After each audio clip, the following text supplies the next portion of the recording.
All right, buckle up, everybody, because today we are diving deep into how to eat for a healthy heart. That's right, and not just any old advice either. No way. We're going straight to the source. Uh-huh. A 2021 American Heart Association scientific statement. This is the real deal. It is the latest science on diet and what it really takes to keep your heart happy. You know, the really interesting thing about this statement is it's not just about single foods. It really focuses on your overall eating pattern. Oh, that makes sense. Yeah. So not just like, is broccoli good or bad? It's like, how does broccoli fit into everything else you're eating? Exactly. It's about the big picture, recognizing that what you eat consistently day after day, that's what really impacts your risk. Okay, so it's like your dietary portfolio, right? Exactly. A long-term investment strategy for your health. I love that analogy. And speaking of long-term, one thing that surprised me in this statement is that it talks about how heart health isn't just an adult thing. It actually starts developing way back when, like in fetal development and childhood. It's kind of wild when you think about it, right? The choices a mother makes during pregnancy, the foods we give our kids early on, it all plays a role. Right. It really sets the stage for their heart health later in life. That's a powerful thought. Okay, so let's get into the specifics. This statement outlines 10, count them, 10 key features of a heart-healthy dietary pattern. Think of these as your guiding principles, the commandments of heart-healthy eating, if you will. Commandments, I like it. Yeah. And commandment number 1, weight management. I know everyone's probably tired of hearing about weight. It's true. But this isn't about looking a certain way in a swimsuit. No, not at all. It's about reducing the burden on your heart and blood vessels. So it's about function, not just aesthetics. Exactly. Now, commandment number 2, eat plenty of fruits and vegetables. Okay, that's a classic. But is there anything new here? We all know we should eat our veggies. You're right, it is a familiar message. But the emphasis here is on variety. Variety. Yeah, think of your plate as a canvas. The more colors you add, the wider the range of nutrients you're getting. Ooh, I like that visual. You know, those vibrant reds, oranges, yellows, greens, purples even. And a little side note here, white potatoes, they don't quite make the cut this time. Really? They got demoted. Well, while they're not inherently bad, they just don't have the same nutritional punch as their more colorful counterparts. Okay, fair enough. So more color on the plate. Yes.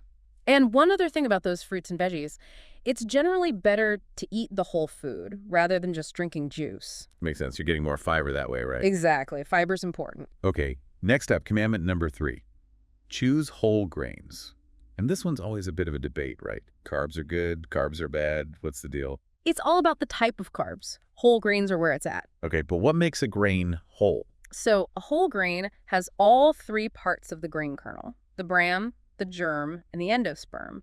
Those 3 parts together, they make it a nutritional powerhouse. And refined grains? Refined grains, they've been stripped of the bran and the germ, leaving mostly just the starchy endosperm. Ah, so they're kind of like the empty shell of the grain. Exactly. And that fiber that's missing in refined grains, it's not just good for your heart, it feeds the good bacteria in your gut, which helps with all sorts of things. Ooh, gut health is trendy these days. Oh, Love it. Okay, moving on to commandment number 4. This one is near and dear to my heart, literally. Choose healthy protein sources. And guess what? mostly plants. You got it. This is where legumes and nuts really shine. Packed with protein, fiber, healthy fats, they're amazing for your heart. It's a plant-powered party. It is. And, you know, choosing those plant-based proteins instead of always going for animal products, it's good for your health and the planet. And that's a win-win. I am all about that. But before we go too crazy on the plant-based bandwagon, the statement does have a little cautionary note about some of those newfangled meat alternatives that are popping up everywhere. Right, not all plant-based is created equal. It's true. You can't just assume anything with a veggie label is automatically healthy. Nope. Some of those highly processed meat alternatives, they have a lot of added sugars, unhealthy fats, and a whole bunch of ingredients that are hard to pronounce. So buyer beware. Definitely. Read those labels carefully. Okay, good advice. Yeah. Now, on to commandment number 5, fish and seafood. They say aim for at least 2 servings per week. What's the deal with fish? Why is it so good for our hearts? It's those omega-3 fatty acids. They are like the VIPs of the fish world, especially for heart health. Omega-3s. Yeah. We're talking EPA and DHA specifically. Okay, I've heard of those. They lower triglycerides, can help reduce blood pressure, and may even decrease the risk of blood clots. Those are some serious benefits. They are, but here's the catch: how you cook the fish matters. Oh, no. You're telling me my fried fish habit isn't heart healthy? I hate to break it to you, but frying kind of negates those awesome omega-3 benefits. Baking, grilling, or poaching are much better options. Ugh, fine. Grilled salmon it is. Okay, moving on. Commandment number 6, dairy products. This is a tricky one because the science is kind of mixed on this. The statement recommends going for low-fat or fat-free dairy. Okay, that's the classic advice. But some studies have shown that full-fat dairy might actually be linked to a lower risk of heart disease. Whoa, that's interesting. Right. So what are we supposed to do? Low fat or full fat? I'm so confused. No, it is confusing. I think for now, if you have other risk factors for heart disease, sticking with low-fat or fat-free is probably the safest bet. Okay, that makes sense. Yeah. But more research is definitely needed here. For sure. Onward. Commandment number 7. Time to tackle a big one. Meat. Yes, let's break this down. We're talking red meat, processed meat, and poultry. Each has its own nuances. Okay, hit me with the facts. Starting with red meat. Well, studies have shown that eating a lot of red meat is linked to a higher risk of heart disease and even a greater risk of dying from any cause. Okay, that's not great. It's not. Now, processed meat, that's a whole other level of concern. What's so bad about processed meat? So these are things like bacon, sausage, hot dogs, deli meats. They've gone through a lot of processing, often involving chemical additives to preserve them. So those nitrates and nitrates I always hear about. Yep. Plus, they tend to be high in salt, saturated fat, and other things that your heart isn't exactly thanking you for. I'm sensing a theme here. Less processing is better. You got it. And the good news is, swapping out those red and processed meats for healthier choices like fish, poultry, legumes, or nuts has actually been linked to a lower risk of dying from any cause. So there are delicious ways to eat healthier. Okay, commandment number 8. Fats. I feel like this is another area where the advice has changed a lot over the years. It has. For a long time, it was all about fat-free everything. Fat was the enemy. Right. But we've come to realize that not all fats are created equal. It's not about avoiding all fat. It's about choosing the right fats. Okay, so which fats are our friends and which ones should we be avoiding? Unsaturated fats, those are your heart's best buddies. Okay, tell me more about these good fats. They can actually help lower what we call bad cholesterol, which is a big win for your heart. You'll find these healthy fats in abundance in things like olive oil, canola oil, avocados, nuts, seeds, and fatty fish. So those are the all-stars. What about the bad guys? Saturated fats and trans fats, those are the ones you want to limit. Saturated fats are found in fatty meats, full-fat dairy, and tropical oils like coconut and palm oil. Okay, I'm getting it. And trans fats, the worst offenders, are mostly found in processed foods and some baked goods.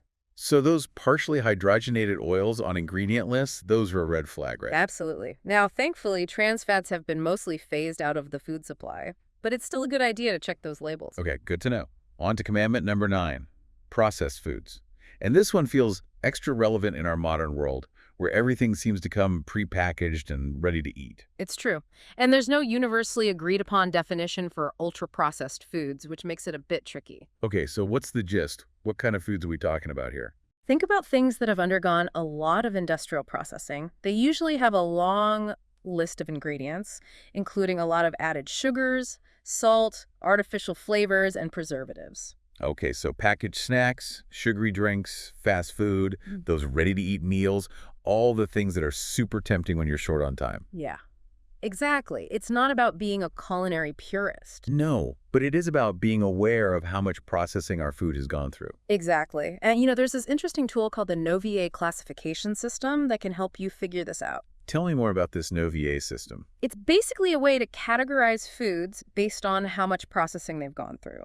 It breaks foods down into 4 groups, from unprocessed or minimally processed all the way to ultra-processed. So it's like a decoder ring for the grocery store. I like that. Yeah. It is. It helps you see beyond the packaging and the marketing claims. I'm going to have to look into that. Okay, last but not least, commandment number 10, added sugars. Yes, this is a big one. We're talking about those sneaky sugars that find their way into so many processed foods and drinks. Why are added sugars so bad for our hearts? Well, for starters, they're basically empty calories. They provide very little nutritional value, but they contribute to weight gain, which we know is a risk factor for heart disease. Right. But beyond that, they've been directly linked to an increased risk of cardiovascular disease, type 2 diabetes, all sorts of metabolic problems. So those sugary drinks, candies, processed snacks, Mhm. we need to be limiting those as much as possible. Definitely. And what's really sneaky is that added sugars are hiding in places you might not expect, like yogurt, salad dressings, even bread. It's like they're everywhere. It really makes you want to just cook everything from scratch. It does. Now, before we wrap up this part of our deep dive, I want to talk about something that often gets overshadowed by all the talk about sugar and fat, and that's salt. Ah, yes, salt. It gets a bad rap. It does. And while we definitely need some salt for our bodies to function, too much of it can spell trouble for our hearts.